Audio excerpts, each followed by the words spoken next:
একদিন সুমন আর রাহুল গল্প করছিল।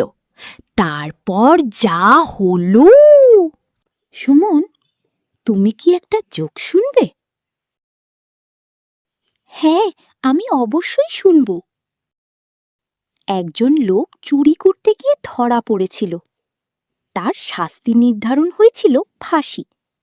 জজ সাহেব তার শেষ ইচ্ছা জানতে চাইলে সে বলে তার ফাঁসিটা পা উপরে মাথা নিচে দিয়ে হবে।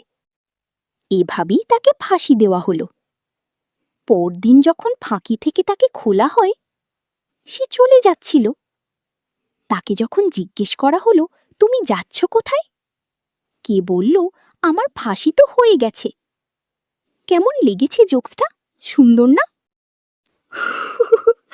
দারুণ, এটা খুবই সুন্দর।